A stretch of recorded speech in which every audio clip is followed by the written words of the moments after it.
हरे कृष्ण। हरे कृष्ण। तो आप सभी भक्तों का हार्दिक स्वागत है आज के श्री चैतन्य चरितमृत के डिस्कशन में। तो आज हम लोग चर्चा करेंगे श्री चैतन्य चरितमृत आदि लीला तीसरा अध्याय और श्लोक संख्या कल हमने किया था चर्चा 89। 89 श्लोक नंबर पर कल चर्चा किया था। ये भी श्रीला यामुनाचार्य के द्वारा स्तोत्र 13 का श्लोक है, जिसमें वो वर्णन करते हैं कि भगवान अपने आप को छिपाना भी चाहते हैं, लेकिन फिर भी अपने भक्त से छिपा नहीं सकते हैं। तो इस अध्याय में ये श्लोक को क्यों यहाँ पे उद्धृत किया जा रहा है, क्यों कोट कर रहे हैं कविराज गोस्वामी? क्योंकि अध्याय का नाम है श्री चैतन्य महाप्रभु के प्राकट्य का बाह्य कारण। तो उस पे चर्चा करते हुए श्रील कविराज गोस्वामी वर्णन करते हैं कि किस प्रकार से श्री चैतन्य महाप्रभु भगवान कृष्ण के ही भगवान कृष्ण है, जो कि इस कलयुग में अवतरित होते हैं, आते हैं सबको इस युग धर्म का शिक्षा देने के लिए, हरिनाम संकीर्तन से जोड़ने के लिए और उद्धार उनका करने के हेतु। और इसके अनेक अनेकों शास्त्रों में पूरा प्रमाण उपलब्ध है। और भगवान चैतन्य महाप्रभु के अलौकिक कर्म हैं, अनुभाव हैं, उसके द्वारा भी ये पता चलता है। लेकिन फिर भी कुछ जो आउल कैटेगरी के लोग होते हैं, उल्लू जो होते हैं, वो दिन में भी सूर्य को नहीं देख सकते हैं, क्योंकि सूर्य के सामने जाते ही आंखें बंद हो जाती हैं। वैसे ही कुछ प्रकार के जो ईर्ष्यालु नॉन डिवोटीज होते हैं, अभक्त होते हैं, वो भगवान के हर प्रकार के प्रमाण होते हुए भी जो असली अवतार होते हैं उनको वो नहीं देख पाते, नहीं पहचान पाते हैं। वहीं जो ढोंगी अवतार होते हैं, बिना किसी प्रमाण के उनको भगवान के रूप में स्वीकार कर लेते हैं। और फिर दूसरा इसी पे वर्णन करते हुए यमुनाचार्य का 87 नंबर है श्लोक कोट करते हैं, जहाँ पे यमुनाचार्य बताते हैं कि आपके जो भगवान, हे भगवान, आपके नाम रूप गुण लीला का जो है वर्णन समस्त शास्त्रों में दिया है। आपके दिव्य कार्यकलाप होते हैं, लेकिन फिर भी न एव असुरा प्रकृतया प्रभवन्ति बोधुम, लेकिन जो असुर प्रकृति के लोग होते हैं वो इसको कभी समझ नहीं पाते हैं।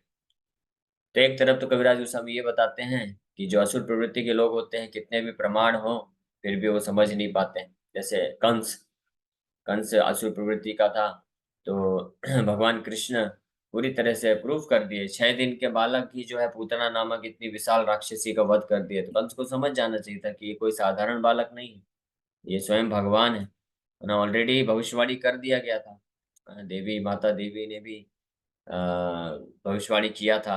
नारद मुनि ने भी उन्होंने भी बताया था कि भगवान विष्णु आ चुके हैं तुम्हारा वध करने के लिए। लेकिन फिर भी वो कंस जो असुर प्रवृत्ति का होने कारण, अभी भगवान खुद भी अपनी लीलाओं में इस बात को प्रदर्शित कर दिए कि वही कोई साधारण बालक नहीं है। लेकिन फिर भी जो है असुर प्रवृत्ति होने कारण कंस नहीं जान पा रहा था।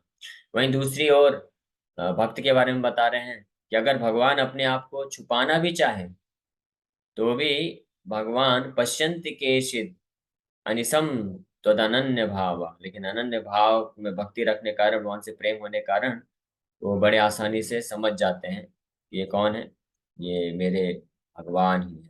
तो भगवान से, अपने भक्त से अपने आप को भगवान छुपा नहीं पाते हैं, भले ही कितना छुपाने का प्रयास करे। और वहीं दूसरी ओर जो अभक्त होते हैं, असुर होते हैं, उनको कितना भी प्रमाण दें और भगवान उनको कितना भी अपने दिव्य कार्यकलाप प्रस्तुत करे, फिर भी वो अपने आप को, वो भगवान को समझ नहीं पाते। इस प्रकार से यहाँ तक कल हमने चर्चा किया।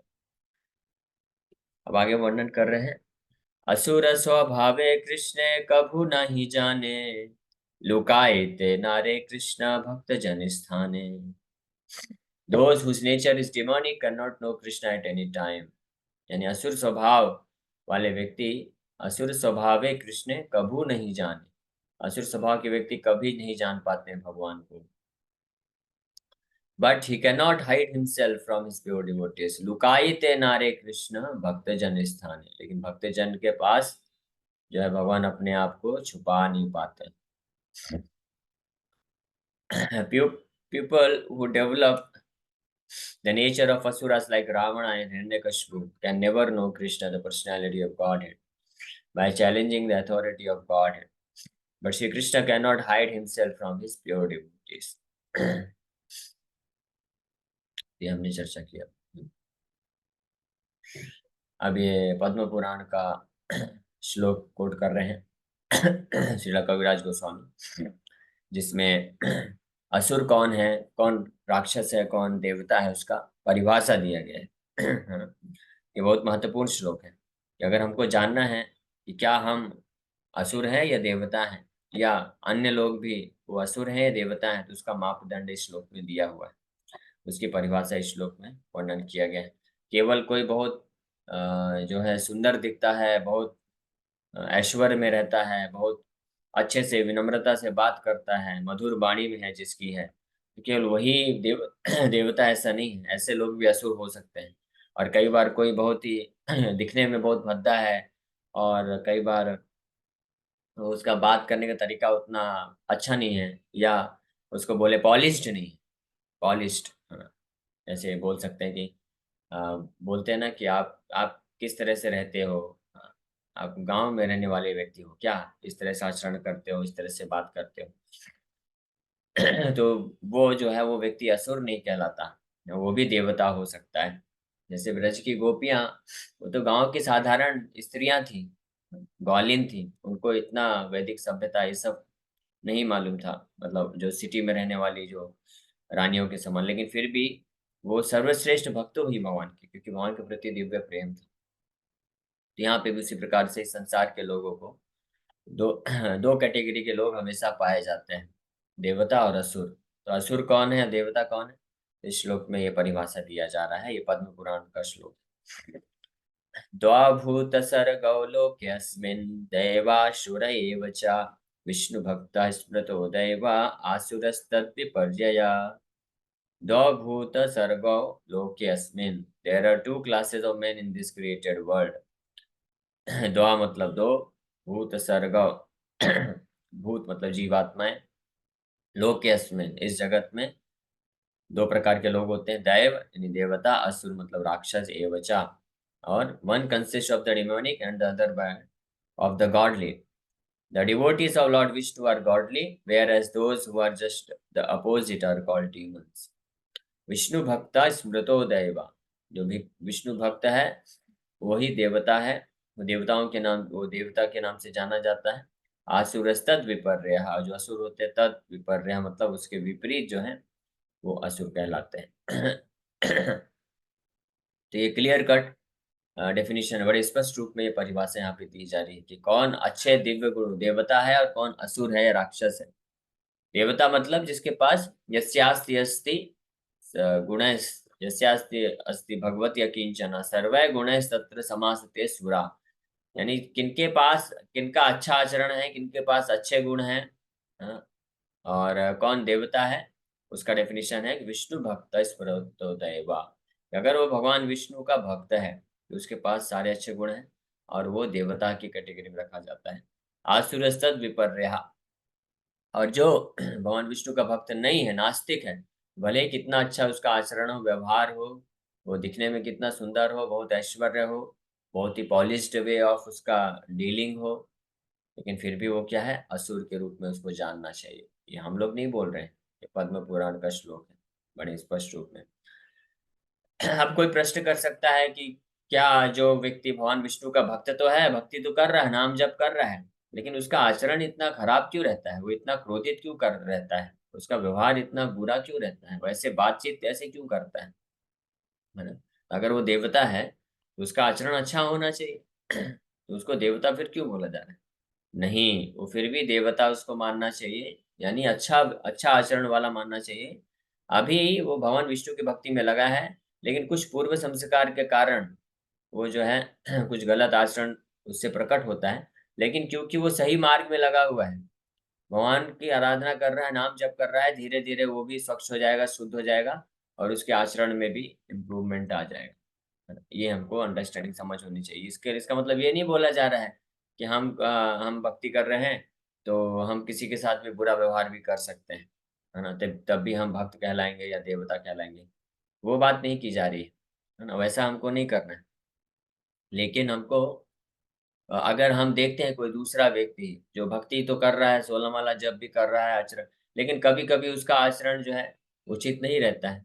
उचित आचरण ना होने पर भी हमको समझना चाहिए कि वो भगवान का भक्ति में लगा है, तो धीरे धीरे वो सही आचरण विकसित कर लेगा, और जो है एक दिन वो धर्मात्मा बन जाएगा। गीता में भी भगवान इस बात की पुष्टि करते हैं। भगवान कृष्ण बोलते हैं, अपि चेत सुदुराचारो भजते माम अनन्य भाव साधुरेव समन्तव्य सम्यक व्यवसितो हि सहा। ये अपि चेत सुदुराचारो, अगर कोई दुराचारी है, दुराचारी नहीं, भगवान बोल रहे हैं सुदुराचारो। सुदुराचारो मतलब बहुत ही ज्यादा रूप में दुराचारी है, बहुत ज्यादा दुराचारी है। भगवान बोल रहे हैं अपि चेत, चेत मतलब हालांकि, अपि मतलब हालांकि, फिर भी, हालांकि कोई व्यक्ति जो बहुत ही ज्यादा दुराचार आचरण कर देता है कभी कभी, फिर भी भगवान यहाँ पे सावधान कर रहे हैं बाकी अन्य लोगों को कि साधु रेव समन्तव्या, उसको साधु ही समझना चाहिए। सम्यक व्यवसितो ही सहा, क्योंकि वो मेरे भक्ति मार्ग में लगा हुआ है, वो कुछ समय में सम्यक रूप में स्थित हो जाएगा, इसमें कोई संशय नहीं है। क्षिप्रम, फिर आगे भगवान बताते हैं, क्षिप्रम भवति धर्मात्मा सस्वत शांतिम निगच्छति। क्षिप्रम मतलब बहुत जल्दी, है ना। भगवान स्वीकार कर रहे हैं, हाँ अभी है उसका कुछ दुराचार है, उसका शेष है वो, क्योंकि पूर्व जन्म के कर्म है। पूर्व जन्म के कर्म के कारण वो कुछ तमोगुण रजोगुण के प्रभाव के कारण कई बार ऐसी चीजें कर देता ना चाहते हुए, जानबूझ के नहीं करता है ना। जानबूझ के जो करेगा उसके लिए श्लोक नहीं बोला जा रहा है। ऐसा हम नहीं समझना चाहिए कि हम भक्ति कर रहे हैं, जानबूझ के जाके कुछ पाप भी करेंगे तो भी भगवान हमको बोले हैं कि सुदुराचार है, तब भी जो है इसको साधु ही मानो, नहीं, उसके लिए नहीं है। वो ऐसे लोगों के लिए बोल रहे हैं जो कि पिछले जन्म में या इस जन्म में भी भक्ति में आने के पूर्व गलत आचरण था उनका, गलत व्यवहार था, और अभी वो भक्ति में आ गए हैं, पूर्ण रूप से समर्पण करने का प्रयास कर रहे हैं, अपने आप को शुद्ध करने का प्रयास कर रहे हैं, लेकिन कभी कभी न चाहते हुए बलपूर्वक उनका जो आचरण है प्रदर्शित हो जाता है। भगवान बोल रहे हैं उनको फिर भी निंदा नहीं, फिर भी वो जो है साधुरेव समन्तव्य, उनको फिर भी साधु मानना चाहिए। क्यों? क्योंकि क्षिप्रम भवति धर्मात्मा, वो बहुत जल्द धर्मात्मा बन जाएगा। शाश्वत शांति निगच्छति, और शाश्वत रूप से शांति को प्राप्त कर लेगा। शाश्वत रूप से शांति प्राप्त कर लेगा मतलब कि, मतलब अभी उसका मन अशांत है, ये सही बात है।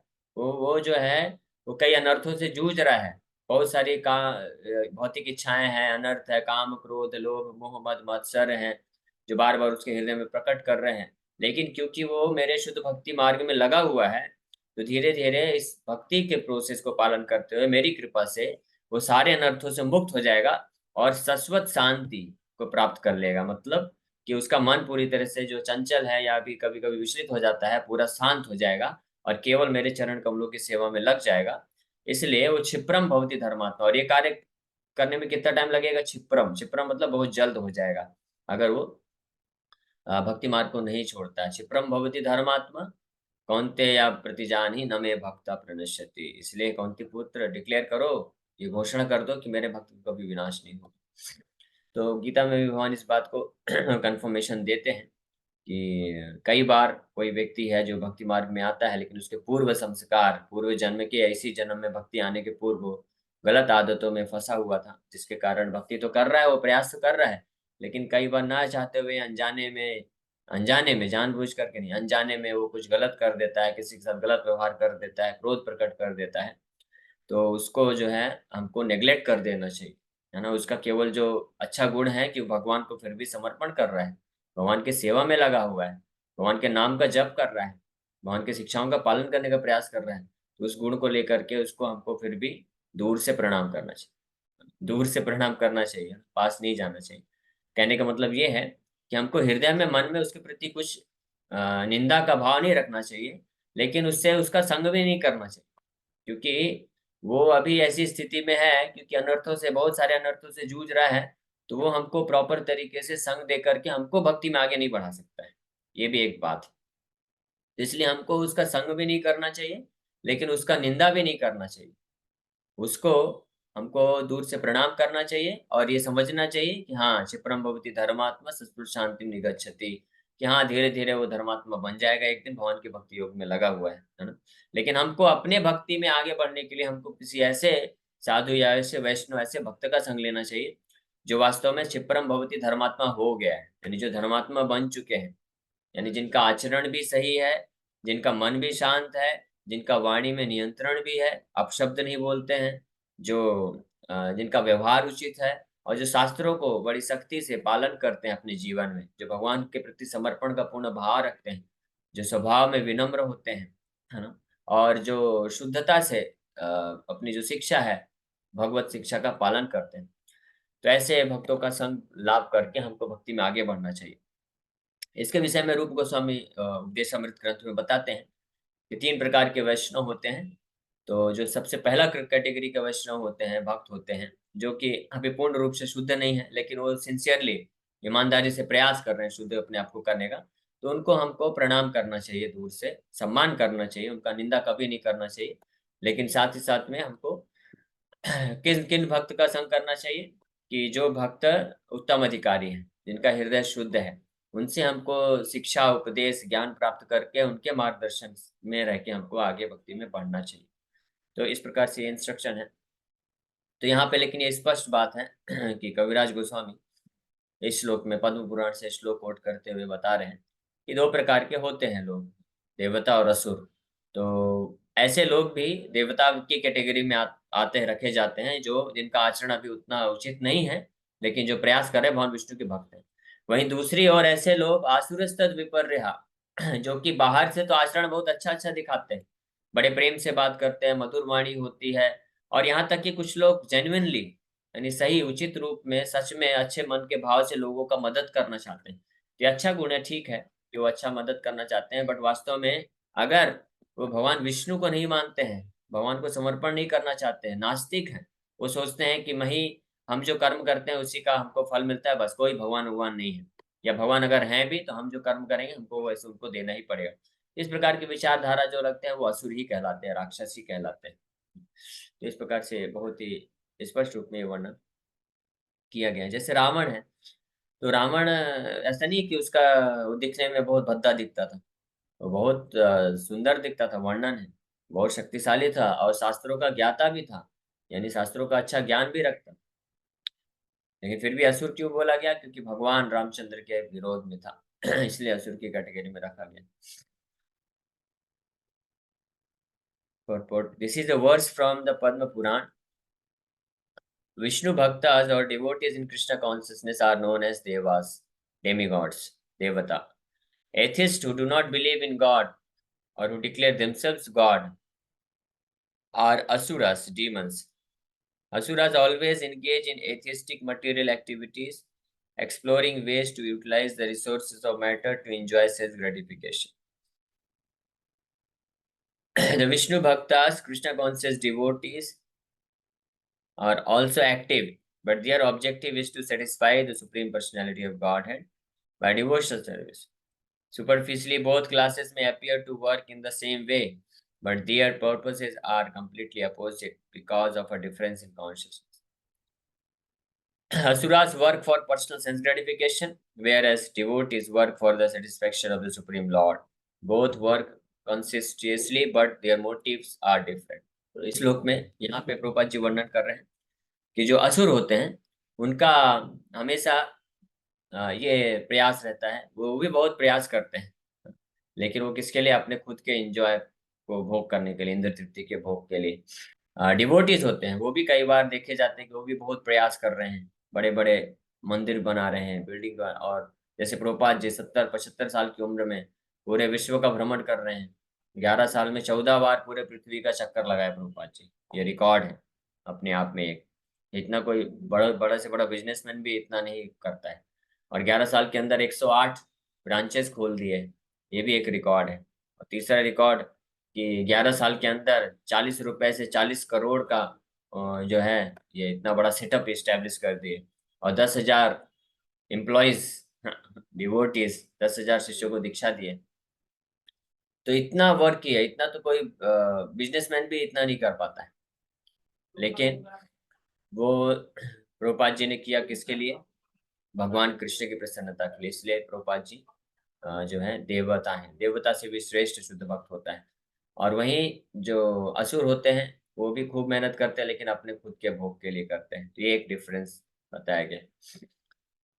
The Krishna consciousness movement is meant for devas or devotees. Demons cannot take part in Krishna conscious activities, nor can devotees in Krishna consciousness take part in demonic activities or work like cats and dogs simply for sense gratification.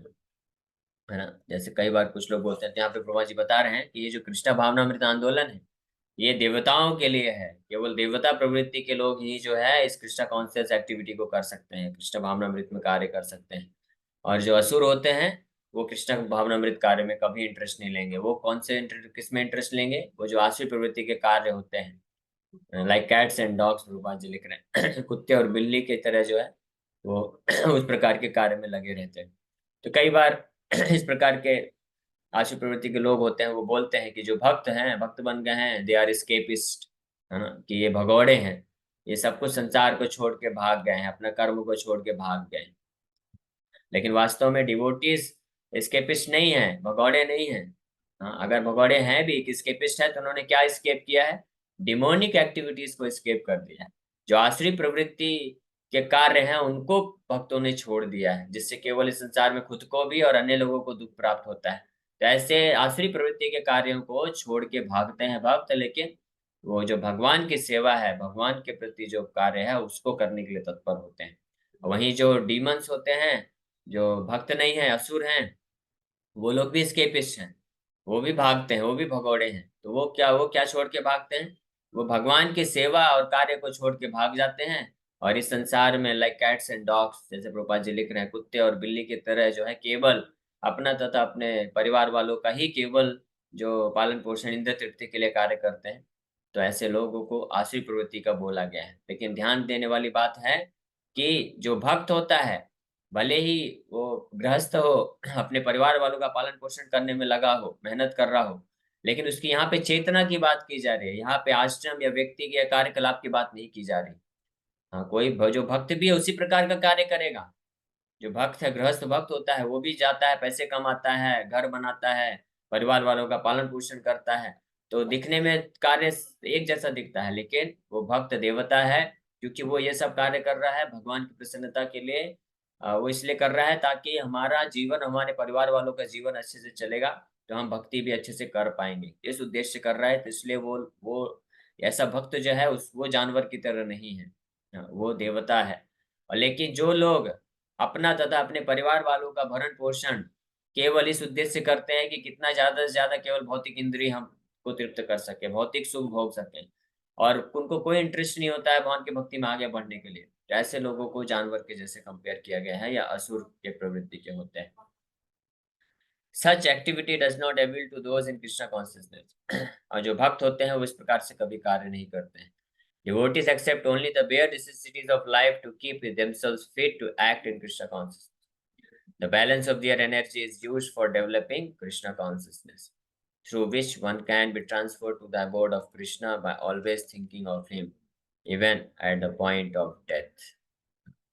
तो इस प्रकार से भक्त जो होते हैं वो अपना केवल भौतिक रूप से कार्य उतना ही करते हैं जितना जरूरत है अपने इस शरीर को पालन पोषण करने के लिए, और बाकी जो अपना ऊर्जा है, शक्ति है, बुद्धि है, समय है, वो लगाते हैं भगवान कृष्ण के प्रति भक्ति विकसित करने के लिए, ताकि वो अंततः इस शरीर, इस जीवन, इस मृत्यु लोक को त्याग करके अंत काले च मामेव, अंतिम समय में भगवान कृष्ण को हमेशा याद करते हुए, स्मरण करते हुए भगवान के धाम को प्राप्त कर सकते हैं। इसी के साथ हम लोग यहीं पे विराम करते हैं। Thank you very much. Hare Krishna. किसी भक्त का कोई प्रश्न पूछ सकते? ये संकीर्तन मतलब। हरे कृष्ण प्रभु जी। प्रभु जी, जैसे आपने बताया कि किस तरह के शुद्ध भक्तों को फॉलो करना चाहिए, उनकी मतलब शरण में जाना चाहिए, तो ये कैसे एक डिवोटी न्यू बिगिनर खुद जज कर पाएगा कि किससे हमें कितना लाभ हो सकता है इन चीजों को? हरे कृष्ण। वो शास्त्रों के द्वारा, इसीलिए शास्त्रों को पढ़ने से पता चलता है। हम जब शास्त्रों को पढ़ते हैं तो हम जानते हैं कि किस प्रकार का आचरण होना चाहिए, कि 3 प्रकार के जो भक्त होते हैं कौन होते हैं। और स्पेसिफिकली आपको फिर ये मैं सजेस्ट करूंगा कि आप उपदेशामृत पढ़िए। श्रील रूप गोस्वामी के द्वारा लिखा है, छोटा सा बुक है, बहुत छोटा सा बुक है। हार्ड कॉपी भी खरीदेंगे 20-25 रुपए का आता है। उसमें मात्र 11 श्लोक है, लेकिन वो 11 श्लोक बहुत महत्वपूर्ण है। वो किसी व्यक्ति के प्रारंभिक अवस्था से लेकर के अंतिम अवस्था तक भक्ति में वो उसमें बताया गया है, तो उसको आप पढ़िए। उस उपदेशामृत ग्रंथ में रूप गोस्वामी बड़े अच्छे से इसका वर्णन करते हैं। ओके, और किसी भक्त का कोई प्रश्न जी हरे प्रभु जी, हरे कृष्णा कृष्णा। प्रभु जी, दंडोत प्रणाम। है? हाँ, यस संजीत ब्रो। प्रभु जी, फिर ये असुरों को फिर भगवान स्वयं विष्णु या कृष्ण ने उद्धार क्यों किया, जो तामसिक गुणों में और हमेशा भक्तों को और भगवान को बने भगवान देवताओं को परेशान करने वाले असुरों का? हाँ, तो यही तो भगवान की महानता है कि ऐसे असुर जो भगवान को और भगवान के भक्तों को हमेशा परेशान करने में लगे रहते हैं, तो भगवान के अंदर इतनी कृपा है कि उनको वध करके भगवान उनका भी उद्धार करते हैं, उनको भी सदगति देते हैं। तो सोचिए, जब ऐसे भगवान का जब चरण कमलों का कोई आश्रय लेके भक्ति करेगा, तो उसको क्या नहीं प्रदान करेंगे। तो हमारा और विश्वास इससे बढ़ जाना चाहिए कि हम भक्ति कर रहे हैं, तो कभी हमको हमारे भक्ति जीवन में कई बार हो सकता है कि हमको जो है भक्त बनने में या नाम में रुचि विकसित करने में, मन को नियंत्रित करने में कुछ समय लग सकता है। तो धैर्य पूर्वक हमको लगे रहना चाहिए। कभी ये नहीं सोचना चाहिए कि भगवान मेरी भक्ति से प्रसन्न हो रहे हैं कि नहीं हो रहे हैं, भगवान कुछ रिजल्ट, भगवान कुछ करेंगे कि नहीं करेंगे। करेंगे निश्चित रूप में। आपको भक्ति में लगे रहना चाहिए। तो ये हमको प्रेरणा लेना चाहिए। हरे कृष्ण।